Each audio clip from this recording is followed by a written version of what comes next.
আসসালাতু ওয়াসসালামু আলা রাসূলিল কারীম ওয়া আলা আলিহি ওয়া সাহবিহি আজমাইন।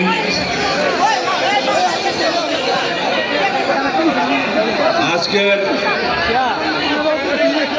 এই নির্বাচনী সান্ধ্যকালীন সভা, এইবারের নির্বাচনে আমার প্রথম সভা।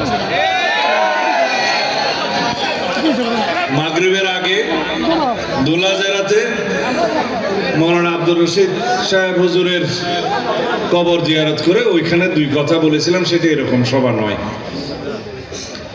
আসল নির্বাচনী জনসভা বাদে মাগরিবি হয়, এরকমই হয়। নির্বাচন এখনো কেবল মাঠে নামছে। এখন কোন দল পিয়ার করে যারা আন্দোলন করছিল ওরা আর মাঠে নাই। এটা আমি অনেক আগেই বলেছিলাম যে কিছুদিন এগুলো বলে হয়রান পেরেশান হয়ে শেষ পর্যন্ত জনগণের সামনে বুটের কাতারে দাঁড়াইতে হবে। এটা তো আমরা জানতাম, বুটের মাঠে তো আমরা পুরান মানুষ। এখন আমি কত বছর পরে আপনাদের সামনে আসার সুযোগ পেলাম, আল্লাহ রাব্বুল আলামিনের সুযোগ দিল না। 2008 নির্বাচন হলো ডিসেম্বরে। এই তোমরা কথা বলতেছো কেন? তখন আমি জেলখানায় বন্দী ছিলাম। আপনারা দয়া করে মহব্বত করে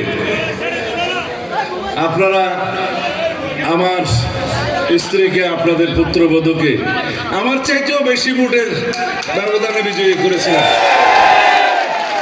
সংসদে পাঠিয়েছিলেন। বাংলাদেশে কেবল 29 জন না 30 জন বিএনপি থেকে নির্বাচিত হয়েছিল। তার মধ্যে আপনাদের পুত্রবধূ একজন সংসদ সদস্য নির্বাচিত করে আপনারা পাঠিয়েছিলেন। বিএনপির পক্ষে 29-30 জনের মধ্যে একজন চকরিয়ার এমপি ছিল। তখন বিভিন্ন রকমের কারচুপির মধ্য দিয়ে তৎকালীন 111-এর সরকার আওয়ামী লীগকে রাষ্ট্র ক্ষমতায় নিয়ে আসে। বাংলাদেশের গণতন্ত্রের জন্য একটা দুঃসংবাদ ছিল সেই 111-এর সরকার এবং তৎকালীন সেই জাতীয় সংসদের কারচুপির নির্বাচন।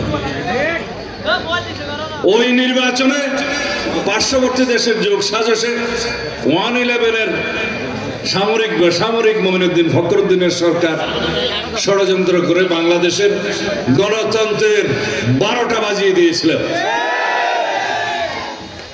সেই গণতন্ত্রকে পুনরুদ্ধার করতে 2024 পর্যন্ত এই দেশের জনগণকে অপেক্ষা করতে হয়েছে, রক্ত দিতে হয়েছে, শহীদ হতে হয়েছে হাজারে হাজার, গণঅভ্যুত্থান করতে হয়েছে, তারপরে জনগণের বিজয় অর্জিত হয়েছে। আজকে আমরা এই পরিবেশে নির্বাচনী সমাবেশে বক্তৃতা দেওয়ার সুযোগ পাচ্ছি। তা না হলে কোথায় ছিল গণতন্ত্র? নির্বাসিত গণতন্ত্র ছিল কারাগারে, গণতন্ত্র ছিল শিলংয়ে নির্বাসনে, গণতন্ত্র ছিল লন্ডনে নির্বাসনে। এইভাবে একটি প্রতিবেশী রাষ্ট্রের ষড়যন্ত্রের মধ্য দিয়ে এই দেশের ফ্যাসিবাদী পুতুল সরকার শেখ হাসিনা এই বাংলাদেশকে একটি করদ রাজ্যে পরিণত করেছিল।